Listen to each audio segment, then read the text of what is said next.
ভালো গল্প বলতে পারার ক্ষমতা কিন্তু শুধু যারা সিনেমা করে, যারা নাটক করে তাদের জন্য না। ভালো গল্প বলতে পারার ক্ষমতা সবার জন্যই অত্যন্ত গুরুত্বপূর্ণ। কারণ আপনি যদি খুব সুন্দর করে গল্প বলতে নাই পারেন, তাহলে মানুষ আপনাকে কখনো মনে রাখবে না, মানুষ আপনাকে কখনো বিশ্বাস করবে না, এবং সবচেয়ে বেশি গুরুত্বপূর্ণ যে ব্যাপারটা, মানুষ আপনার কাছ থেকে কখনো কিছু কিনবে না। একটা বোরিং স্টোরি এবং একটা খুব ইন্টারেস্টিং স্টোরির মধ্যে কিন্তু গল্পের ভেতরে তত ডিফারেন্স থাকে না। ডিফারেন্সটা মেইনলি থাকে আপনি ওই গল্পটা কিভাবে বলছেন তার মধ্যে। আজকে আমি আপনাদের শিখাবো গল্প কিভাবে বলতে হয় সেটা।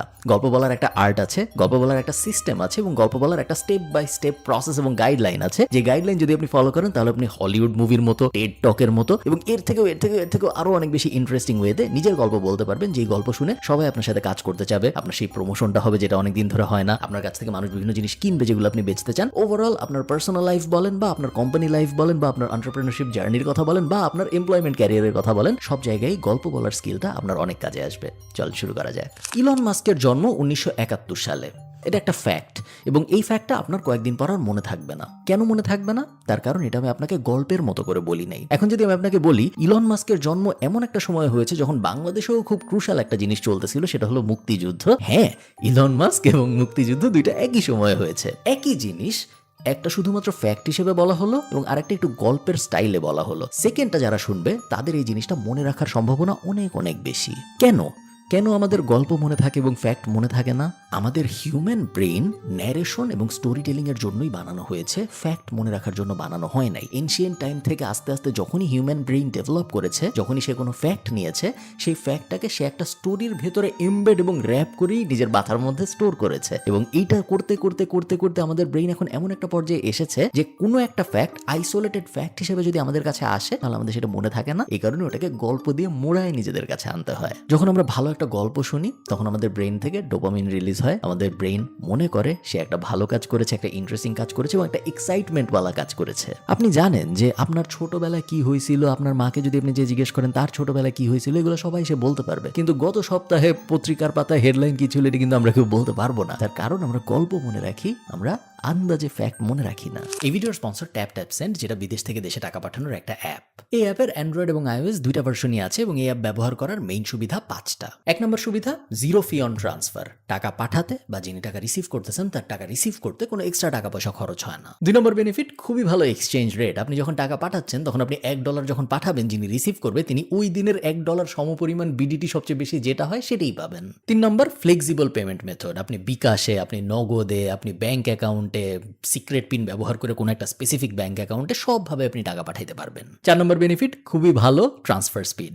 আপনি টাকা পাঠানোর পরে আপনার অনির্দিষ্টকাল পর্যন্ত অপেক্ষা করতে হবে না যে যারে টাকা পাঠাইলাম সে টাকা আদৌ পাইলো নাকি পাইলো না। UK, USA, Europe, Canada, UAE এবং অস্ট্রেলিয়া, এই 6 জায়গায় এই মুহূর্তে ট্যাপ অ্যাভেলেবল। এবং আপনি যদি আমার ডিসক্রিপশনে দেওয়া লিঙ্কটা ব্যবহার করে ট্যাপ সেন্ডে ফার্স্ট পেমেন্টটা করেন, তখন আপনি 10 ক্রেডিট এক্সট্রা পাবেন। আপনি যদি কাউকে $100 পাঠান, তাহলে যিনি রিসিভ করতেছে সে $110 সমপরিমাণ বিডিটি পাবে। আপনি যদি কাউকে $100 কানাডিয়ান পাঠান, তাহলে সে $110 সমপরিমাণ কানাডিয়ান টাকা পাবে। অথবা আপনি যদি কাউকে দিরহাম পাঠান, দিরহামের ক্ষেত্রে ব্যাপারটা একটু আলাদা, সেই ক্ষেত্রে 50 দিরহাম এক্সট্রা পাবে। সো 100 দিরহাম পাঠাইলে সে 150 দিরহাম পর্যন্ত পাবে। সব বিস্তারিত ডেসক্রিপশনে দেওয়া থাকবে, আপনারা চেক আউট করে দেখবেন। পুরোপুরি ফ্রি অ্যাপ। চল আমরা ভিডিওতে ফেরত যাই। একটা গল্প খুব সুন্দরভাবে বলার জন্য আপনার প্রথমেই যে জিনিসটা বুঝতে হবে সেটা হলো একটা হিরোর জার্নি কিভাবে হয়। অনেক আগে আমার এই ইউটিউব চ্যানেলে আমি স্টোরি ব্র্যান্ডের একটা রিভিউ করেছিলাম, যেখানে হিরোর জার্নি খুব সুন্দর করে বর্ণনা করা ছিল। বাট আজকে আমি আপনাদের জন্য আবারও সংক্ষেপে বলতেছি। জোসেফ ক্যাম্পবেল এই ফ্রেমওয়ার্কটা আবিষ্কার করে, এই হিরোর জার্নির ফ্রেমওয়ার্কটা, এবং nearly every movie, every TV show, every series যেটাই আপনি দেখেন, সব জায়গায় এই হিরোর ফ্রেমওয়ার্কটা ব্যবহার করা হয় গল্প বলার জন্য। Step 1, ordinary world.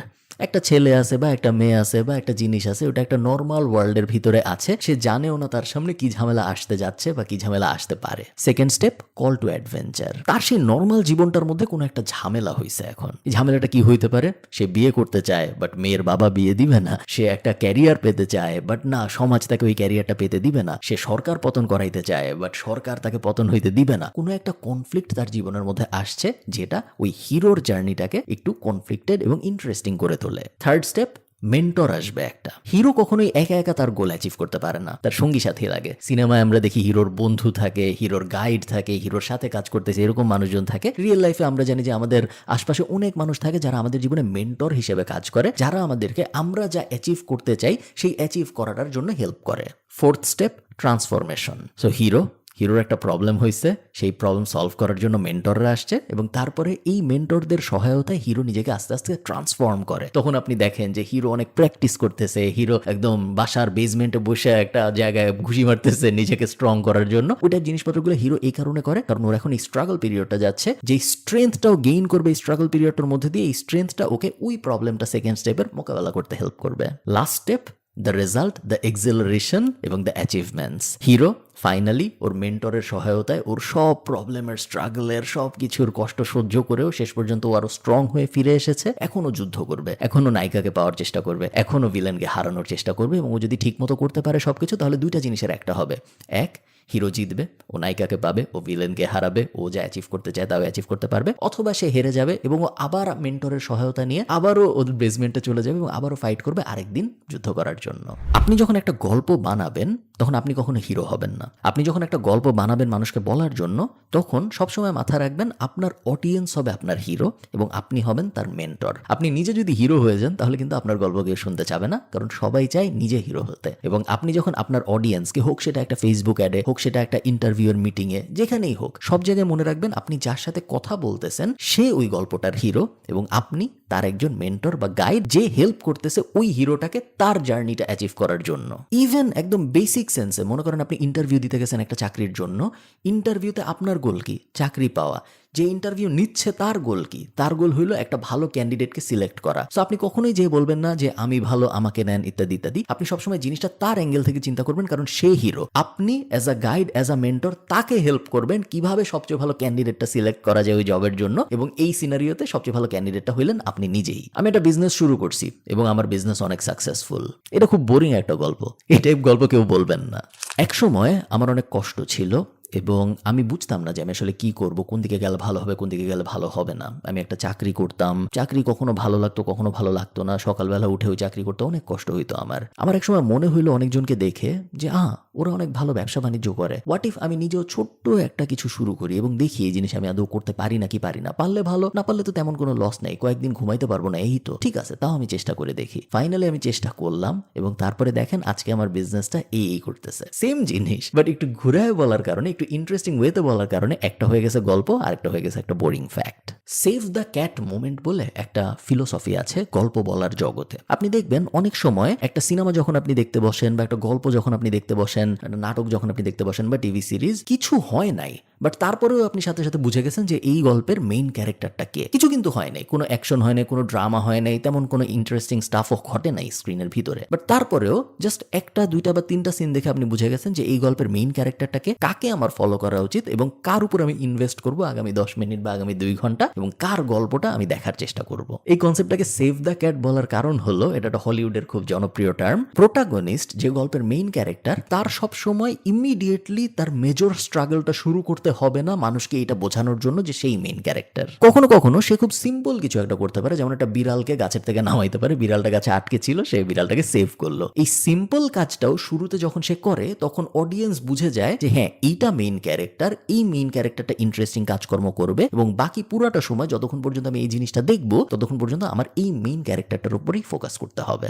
Save the ক্যাটের এই কনসেপ্টটা থেকে আমাদের একটা জিনিসই বোঝার আছে, সেটা হলো আমরা সবসময় চেষ্টা করব মানুষের মনে মেমোরেবল মোমেন্ট ক্রিয়েট করার আমাদের ব্যাপারে। আমার ওজন কমে না, I struggle with weight loss, এই কথাটা বলার মধ্যে কোনো মানে নাই। এই সেম কথাটাই আপনি অন্যভাবে বলতে পারেন, প্রত্যেকদিন সকালবেলা উঠে যখন আমি মিররের দিকে তাকাই, আয়নার দিকে তাকাই, আমার খুব বিরক্ত লাগে এবং আমার নিজের উপরেই নিজের খুব স্যাড লাগে যে হ্যাঁ এইটা আমি আরো কত ভালো হইতে পারতাম কিন্তু আমি হই নাই।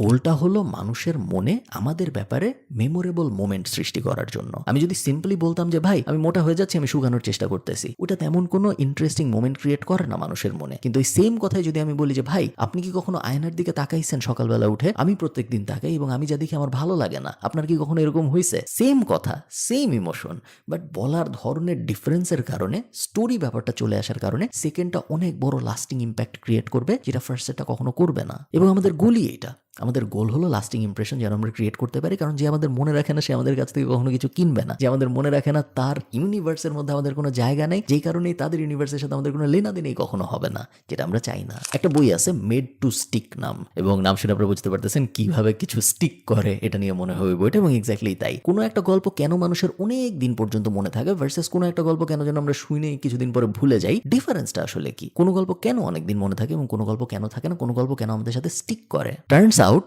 কোনো একটা গল্প স্টিক করানোর একটা ফর্মুলা আছে। গল্পটা আমাদের সিম্পল রাখতে হবে, one clear message for every story. এমন কখনো হবে না যে আপনার হিরো একটা মেয়েকে জিতার চেষ্টা করতেছে ওর বাবার সাথে ফাইট করে, আবার একই সাথে ও একটা সুপার হিরো এবং ও চেষ্টা করতেছে। আমরা গল্প কমপ্লিকেটেড করব না। গল্প যত কমপ্লিকেটেড হবে, গল্পের প্রোটাগনিস্ট এবং অ্যান্টাগনিস্ট যত বেশি থাকবে, তত অডিয়েন্সের মনে ফ্র্যাগমেন্টেড ইমোশনের সৃষ্টি হবে, ডিফারেন্ট ওপিনিয়নের সৃষ্টি হবে, ডিফারেন্ট পার্টের ব্যাপারে, যেটা আমরা চাই না। আমরা চাই সিম্পল গল্প, কারণ সিম্পল গল্পই মানুষের অনেকদিন মনে থাকে। 1 নম্বর রুল, আমরা আমাদের গল্প সিম্পল রাখবো। সিম্পল রাখা বলতে আমি কি বোঝাচ্ছি?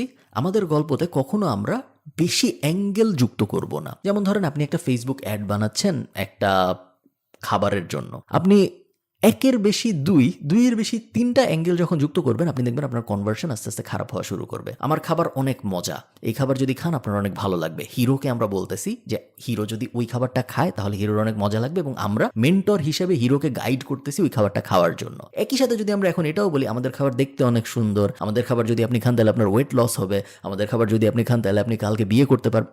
যত আপনি অ্যাঙ্গেল যুক্ত করবেন, যত আপনি কমপ্লিকেটেড করবেন আপনার স্টোরিটাকে, তত আপনার স্টোরির এফেক্টিভনেস কমবে। সো স্টোরিকে আমরা সবসময় সিম্পল রাখবো। সেকেন্ড, আমরা সবাই মোটামুটি জানি আনএক্সপেক্টেড টুইস্ট যুক্ত করা। মানুষের ব্রেন চায় ইন্টারেস্টিং গল্প, মানুষের ব্রেন চায় এমন গল্প যেটা মানুষের ব্রেন থেকে ডোপামিন, এক্সাইটমেন্ট রিলিজ করবে। সো নর্মাল একটা গল্প থেকে গল্পটা যদি শুরু হয় এভাবে যে এই ভুলটা যদি আমি না করতাম তাহলে কোনোদিনও আমার $10,000 লস হইতো না, আমি আপনাকে বলতেছি আমি কি করছি, আপনি কিন্তু অলরেডি হুকড হয়ে গেলেন, কারণ আপনি একটা আনএক্সপেক্টেড টুইস্ট দিয়ে গল্পটা শুরু করেছেন।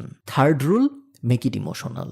আপনার গল্প যদি ইমোশনাল না হয়, আপনার গল্পের ভেতর যদি ইমোশন না থাকে, সেই ক্ষেত্রে আপনার গল্প কোনোদিনও স্টিক করবে না। মানুষ যে এইসব হেডলাইন শেয়ার দেয় আপনি অনেক দেখছেন না, যে এই সিইওটা 90% কোম্পানির ফায়ার করে দিছে, ওগুলো ভাইরাল হয়ে যায়। কেন হয়? কারণ ওগুলো ইমোশন ট্রিগার করে। আর্নিং কল তো রেগুলার পাবলিশ হয় কোম্পানির, কোম্পানি প্রত্যেকদিন রেগুলার কাউকে না কাউকে ফায়ার করতেছে, ওগুলো কিন্তু নিউজ হয় না। নিউজ হয় তখনই যখন একটা ইমোশন অকারিং ইভেন্ট হয়, কারণ মানুষ ইমোশনের সাথে রিলেট করতে পারে, ফ্যাক্টের সাথে না। আপনি যখন কমিউনিকেশন সাজাবেন, আমি আরেকবার আপনাদের একটু বলি এই ব্যাপারটা, কারণ এই ব্যাপারটা খুব ইম্পর্টেন্ট বোঝার জন্য।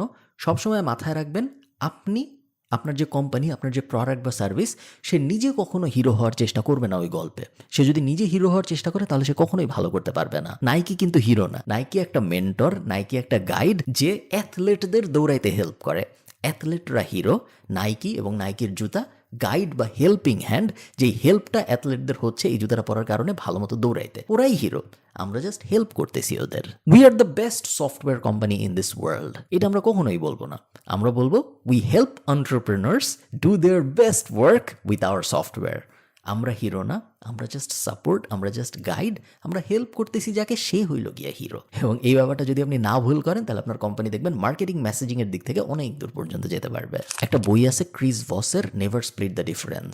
এটা নেগোসিয়েশন নিয়ে খুব জনপ্রিয় একটা বই, এবং ক্রিস ভস হইল FBI এর হস্টেজ নেগোসিয়েটর ছিল, এবং অনেক আগে পড়ছি আমি, বাট ওটার খুব কয়েকটা কি পয়েন্ট আছে যেগুলা আমার মনে হয় আপনাদের খুব কাজে আসবে স্টোরি টেলিং এর ক্ষেত্রে। 1 নম্বরটা হলো স্টোরি টেলিং এর খুব অবভিয়াস এবং খুব সহজ একটা রুল আছে যেটা সেলসে অনেক ইউজ হয়, সেটা হলো মিররিং। মিররিং মানে হইলো একজন যখন আপনাকে কোনো একটা অবজেকশন দিবে, সেম অবজেকশনটা আপনি যখন তাকে আবার বলবেন, তখন সে ওই ব্যাপারটাকে রিথিঙ্ক করে, এবং এই রিথিঙ্ক করার কারণে অনেক সময় ওই লোকটা যে কনভার্ট হইতো না সে কনভার্ট হয়ে যায়। যেমন একটা এক্সাম্পল দিই আমি আপনাদের। মনে করেন একজন এসে বলছে যে আপনি ধরেন তাকে ফেসবুক অ্যাড বিক্রি করতে গেছেন, বা আপনি তাকে মধু বিক্রি করতে গেছেন, সে বলছে যে না আমি মধু কিনবো না। আপনি তখন তাকে যদি বলেন তার কথাটাই আবার যে হ্যাঁ আপনি মধু কিনবেন না, সেম কথা উনি যেটা বলছে আপনি সেটাই আবার ওনাকে বলতেছেন, বাট জাস্ট এই যে রিপিট থটটা ওনার মাথার মধ্যে আসলো, এই কারণে ওই জায়গায় দেখা যায় 10 থেকে 20% কনভার্ট হয়ে যায়, উল্টার ইমোশন চলে আসে যে না ঠিক আছে আমি কিনবো।